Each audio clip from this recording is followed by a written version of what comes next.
Section 2.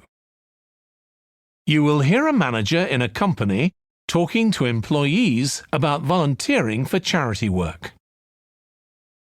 First, you have some time to look at questions 11 to 16.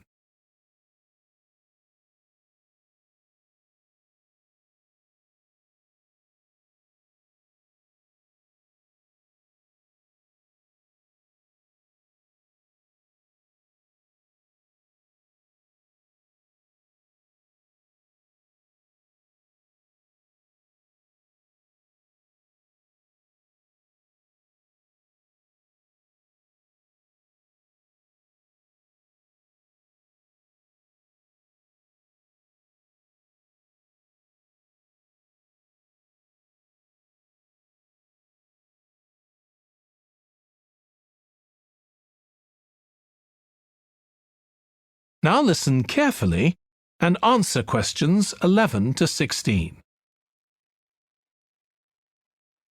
Thanks for coming, everyone. Okay, so this meeting is for new staff and staff who haven't been involved with our volunteering projects yet. So basically, the idea is that we allow staff to give up some of their work time to help on various charity projects to benefit the local community.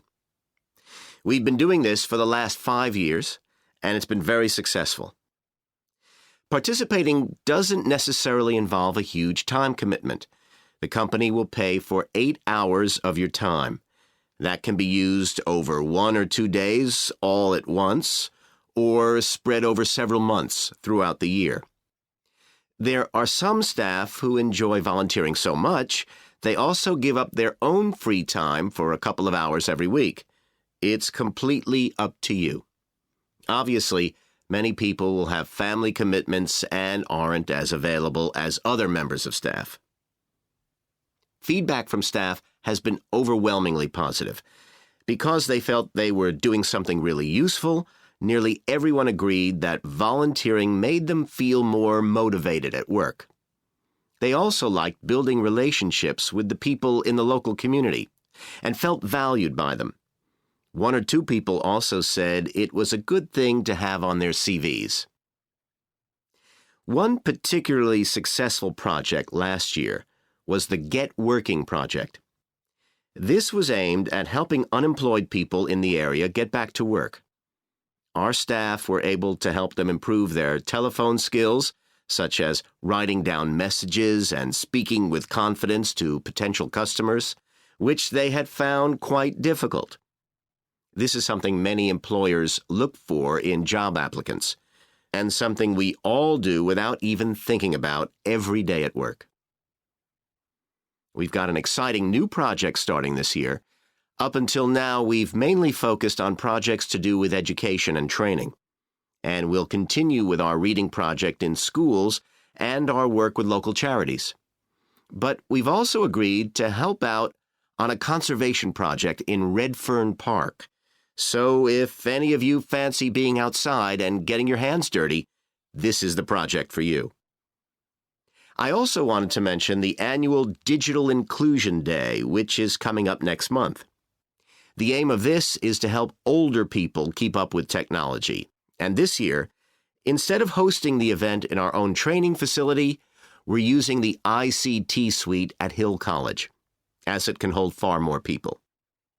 We've invited over 60 people from the Silver Age Community Center to take part, so we'll need a lot of volunteers to help with this event. If you're interested in taking part, please go to the volunteering section of our website and complete the relevant form. We won't be providing any training for this, but you'll be paired with an experienced volunteer if you've never done it before.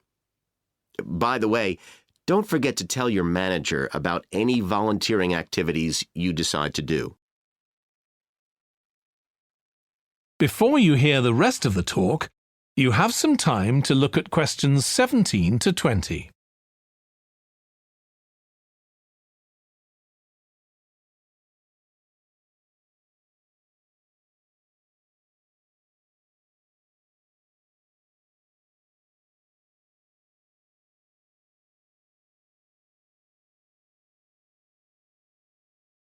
Now listen and answer questions 17 to 20. The participants on the Digital Inclusion Day really benefited. The majority were in their 70s, though some were younger, and a few were even in their 90s. Quite a few owned both a computer and a mobile phone, but these tended to be outdated models. They generally knew how to do simple things like send texts, but weren't aware of recent developments in mobile phone technology. A few were keen to learn, but most were quite dismissive at first. They couldn't see the point of updating their skills. But that soon changed. The feedback was very positive. The really encouraging thing was that participants all said they felt much more confident about using social media to keep in touch with their grandchildren, who prefer this form of communication to phoning or sending emails. A lot of them also said playing online games would help them make new friends and keep their brains active. They weren't that impressed with being able to order their groceries online, as they liked going out to the shops, but some said it would come in handy if they were ill or the weather was really bad. One thing they asked about was using tablets for things like reading newspapers. Some people had been given tablets as presents, but had never used them. So that's something we'll make sure we include this time. That is the end of section 2.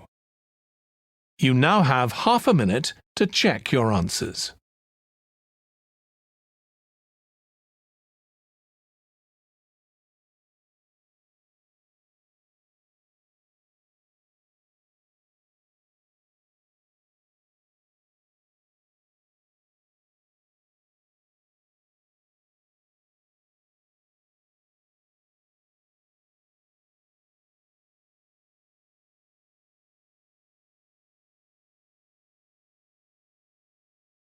Now turn to section 3.